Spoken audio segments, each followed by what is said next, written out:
February 2026 was the month that a whole bunch of venerable video game franchises and developers decided to reinvent themselves by going back to their roots. We had the release of Reanimal from the people who made the two good Little Nightmares games to show us all and their former employers that they still have the spooky platformer magic. Resident Evil decided to bring back Leon Kennedy in hot daddy form to finally bring together the newer soft reboot games and the old classics. And we even had the release of Mewgenics from Edmund McMillan and Tyler Galil, a game that was like 15 years in the making and proved once and for all that The Binding of Isaac was absolutely not a fluke.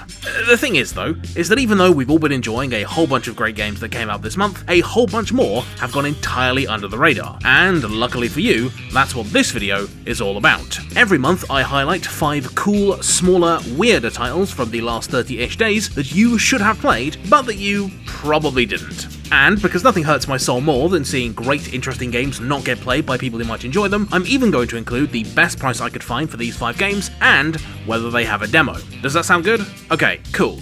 Let's get started with Double Dungeon, a lighter take on tactics games that serves as an excellent palate cleanser or introduction to the genre, especially when compared to other, much less approachable games that released this month. Now, just in case you're blind, Double Dungeon is absolutely adorable. It's got this great little plasticine model aesthetic that is utterly charming, but beneath that lies some surprisingly fully featured strategy all about messing around with dice to power abilities, with the game using these mechanics in really interesting ways to differentiate its core cast of characters, like this druid guy who's all about low numbers, this fire lady who likes pairs, and this cool pirate guy who basically only cares about sixes. While Double Dungeon is absolutely a lighter, more beginner-friendly experience, there's some really satisfying challenge to be had here in assembling a busted build that sees you throwing around more dice than you know what to do with, as well as taking on the boss fights, which are genuinely quite hard. Double Dungeon has something for you regardless of your skill level. Please do go and check it out. Next up, we have Demon Tides, which is a platformer that, if nothing else, can boast one thing. It has by far the deepest, smoothest, most expressive moveset I've used in any platformer ever? Yeah, ever. The idea of an open world platformer is something that a lot of games have tried and very few have managed to pull off, but Demon Tides manages to make the concept work because it's just got so much confidence in its core movement tech. Everything from its super speed snake form, to dashes, to glides, to double jumps can all be effortlessly chained together into a bunch of different permutations that mean you can get just about anywhere from almost any angle with a bit of imagination and the right skills. Demon Tides is in many ways not just a refinement of its predecessor Demon Turf, but the indie collectathon platformer subgenre as a whole, de-emphasizing clunky combat and gimmicky level design to instead put all of its focus on great core movement tech and non-linear navigation. Demon Tides is great and the demo is pretty comprehensive as well.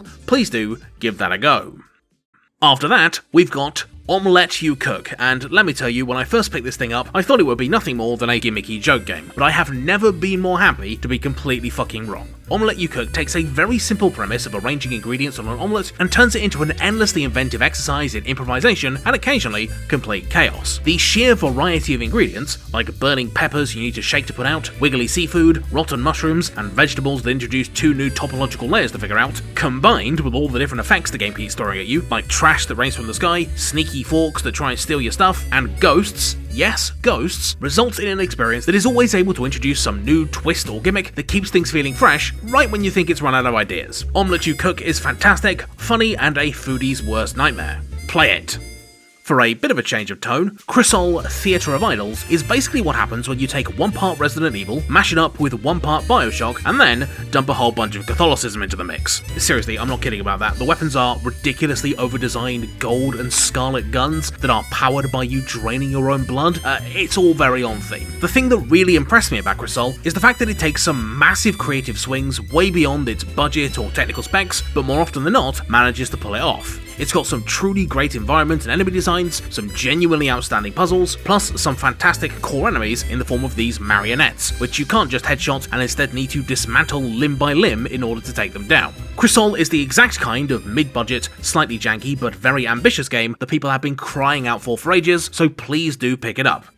And finally, the number 1 game you should have played from this month is Super Battle Golf, a game that has the dubious honour of making me scream in blind animalistic rage more times than any other game in recent memory. Now, the premise here is pretty obvious. It's golf but with Mario Kart style items. It's an obvious recipe for chaos, and a lesser game would have simply stopped there. But Super Battle Golf's friend sloppy fun is actually underpinned by some really quite clever design that turns something that could have been very shallow into an actually satisfying competitive experience that all serves to make the fury of of getting run over by a golf cart all the more intense. See, in contrast to most golf games, Super Battle Golf isn't really about strokes or accuracy, it's about speed. Sinking your ball at the end of the course faster than the other players is what counts. And because you've got to actually reach your ball in order to keep it moving, the game turns into this cutthroat, almost platforming-centric challenge as you have to navigate the course both with your ball and on foot. And it's here that the weapons come in.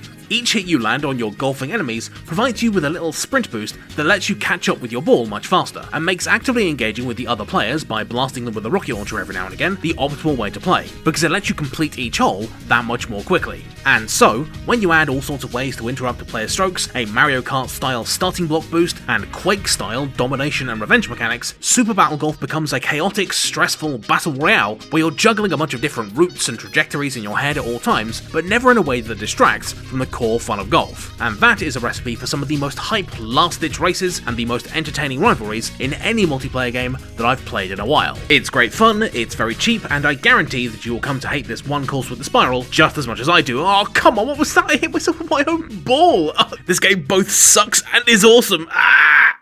Hello and thank you for watching. This video, as with all videos on the channel, was brought to you by my wonderful supporters. Without them, this video would not exist, and thus you freeloaders watching this right now would be deprived of 5 awesome games that you should have played. So, if you'd like to fund the creation of more of this experimental new series, then please do consider giving me some cash on Patreon or YouTube memberships. In exchange, you'll get 3 more games that you should have played from February 2026, and also early access to videos, behind the scenes stuff, and your name in the credits. Of course, if you donate a very generous $10 a month, then you'll even gain access to my illustrious list of mysterious benefactors, who are Ali Wright, Ali Wrong, Andrew Lebrano, Anna94, Baroness Caroline, Bobby, Constantine Amend, Cosmix360, Daniel Medjez, Daniel Ursin, Dirk Jan Karambeld, Digletier, Dis Ellie, Ecton, Edward Franklin Woods, Edwina the Space Bun, Eric Woolston, Eugene Bulkin, Fullabaxi, Furious Hulk, Gazkull, How, Heck It's Noah, I Support Trans Rights, Jacob Dylan Riddle, Jinkaloid, Kevin Help Us, Conolov, Kangi, Leap Year Everyday, Luke Kokoran, Mason54, Mark Vallant, Mika Oi, Michael C, Mike Oxlong, Nate Graff, Oliver Marhofer, Patrick Romberg, Peter Tomasic, Reddedex, Regal Magix, San Dimas Phone Booth Club, Seslux, Silver Forfey, Tyler Duncan, Timotheus Bexak, Whimsical Wisp, Zach Brandmeier, and ciao. Okay, that's it from me. See you in March, which I guess is now. Whoops. Bye!